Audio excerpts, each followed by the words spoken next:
Hey, how's it going? Welcome back to my channel. This is Pradeep and you're watching Vlog of Note. So the latest rumors about the Samsung Galaxy S20, the S20 Plus, the S20 Ultra are that they will not have a headphone jack. They will have a 108 megapixel camera, they will have a 120Hz display, and they will have a telephoto lens that's supposed to be awesome, but they will not have a headphone jack. And yes, this is another rant about Android manufacturers ditching the headphone jack.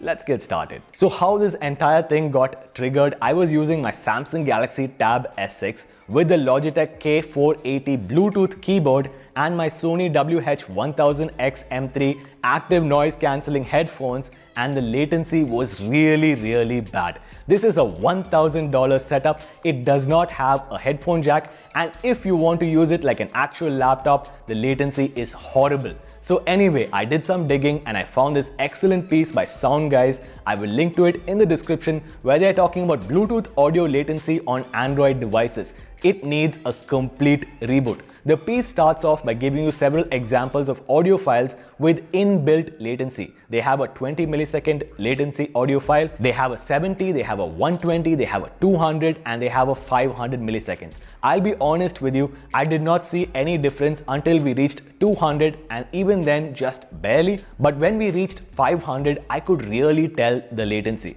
Then they went on to test 4 Android devices. The Huawei Mate 20 Pro, I don't consider that to be an actual Android device anymore. The Pixel 3 XL does not have a headphone jack. The Oneplus 6T does not have a headphone jack, and the Samsung Galaxy S10 with a headphone jack. Anyway, the results are kind of interesting. By the way, they use the Google Vault app to test this latency. This is an actual app from Google. You can download it from the link in the description, and Google should know more about latency going by this app. The following are the 3 main conclusions. 1. The Google Pixel 3 XL had an audio latency of about 244 milliseconds. The OnePlus 6T had an audio latency of about 250 milliseconds, but it had a greater variance, and the Samsung Galaxy S10 had even worse audio latency, but the variance was off the charts. It was really bad. Here's a quick primer on how audio works on your Android device. You go to your Android phone, open up a music app, maybe YouTube Music. I don't know why it's not called Google Play Music, Google.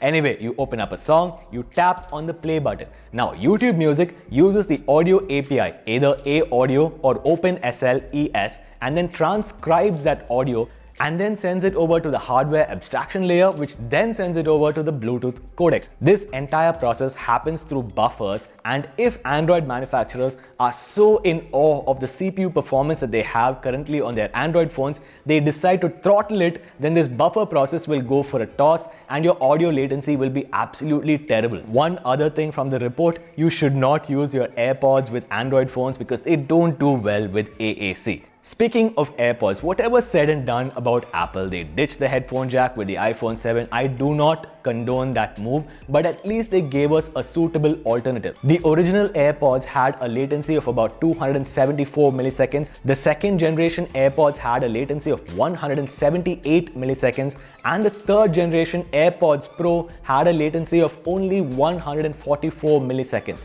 Apple takes care of their users as long as you pay them. As far as all these Android manufacturers go though, I've said this before, they deserve to be locked in a noisy room with their phones which do not have headphone jacks and Bluetooth headsets whose batteries are about to die. So what does the future look like now that the Samsung Galaxy S20 also will not have a headphone jack? Well, there are 2 things. First, there is something called Qualcomm Aptx adaptive audio, which is supposed to give us latency of about 80 milliseconds. It launched in 2018, but isn't widely implemented as of now. And the second is there's something called LDHC, or low latency high definition audio, and it is supposed to be implemented along with Android 10. Given Android 10 is so widely available, everyone has this codec. Just kidding. That's about it for this video, guys. If you liked it, please give it a thumbs up. It means a lot to me and it helps with the YouTube algorithm. Also, drop your comments on what you think about audio latency on Android devices in the comment section down below. As always, please go over to YouTube and subscribe to the Vlog of Note channel.